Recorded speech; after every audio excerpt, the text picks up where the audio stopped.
When something is important enough, you do it even if the odds are not in your favor. If you get up in the morning and think the future is going to be better, it is a bright day.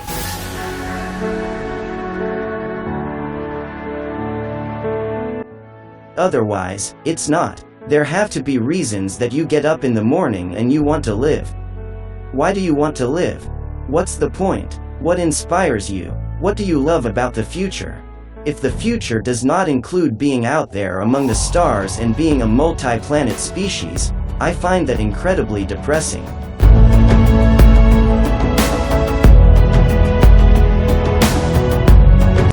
When Henry Ford made cheap, reliable cars, people said, "Nah, what's wrong with a horse?" That was a huge bet he made, and it worked. Persistence is very important. You should not give up unless you are forced to give up.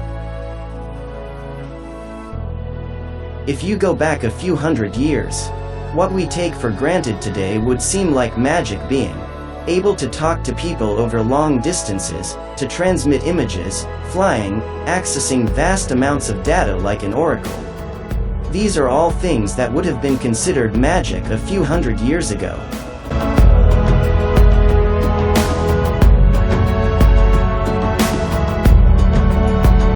The first step is to establish that something is possible, then probability will occur. I think it is possible for ordinary people to choose to be extraordinary.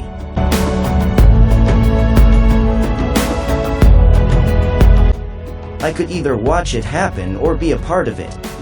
I do think there is a lot of potential if you have a compelling product and people are willing to pay a premium for that. I think that is what Apple has shown. You can buy a much cheaper cell phone or laptop, but Apple's product is so much better than the alternative, and people are willing to pay that premium.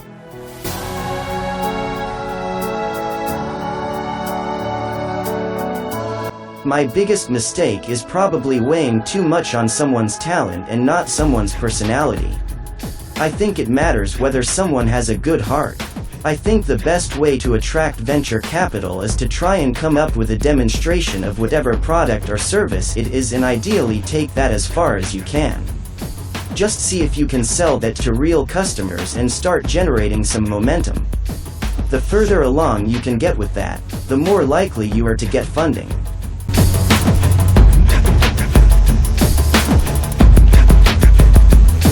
I don't believe in process. In fact, when I interview a potential employee and he or she says that it's all about the process, I see that as a bad sign. The problem is that at a lot of big companies, process becomes a substitute for thinking. You're encouraged to behave like a little gear in a complex machine. Frankly, it allows you to keep people who aren't that smart, who aren't that creative. I don't spend my time pontificating about high-concept things. I spend my time solving engineering and manufacturing problems. People should pursue what they're passionate about. That will make them happier than pretty much anything else. As much as possible, avoid hiring MBAs. MBA programs don't teach people how to create companies. People work better when they know what the goal is and why. It is important that people look forward to coming to work in the morning and enjoy working. I'm interested in things that change the world or that affect the future and wondrous.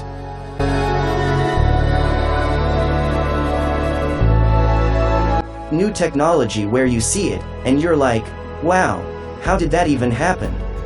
How is that possible?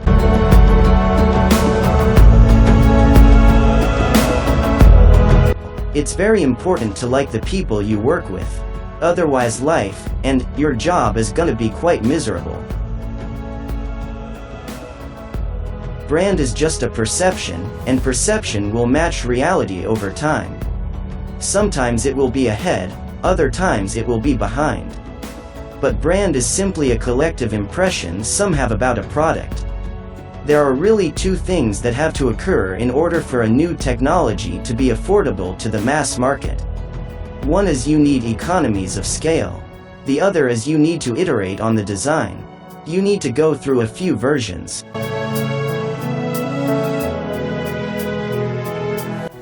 Persistence is very important. You should not give up unless you are forced to give up. It is a mistake to hire huge numbers of people to get a complicated job done.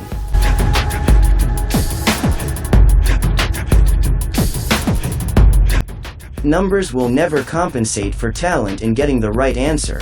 Two people who don't know something or know better than one will tend to slow down progress, and will make the task incredibly expensive.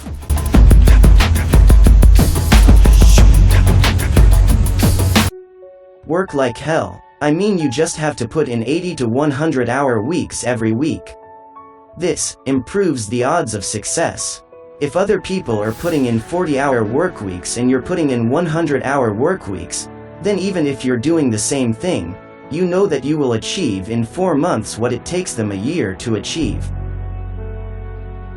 So friends, this was today's inspirational Elon Musk quotes and motivational video, and if you are new to our channel, don't forget to subscribe. So stay tuned, we will see in another video.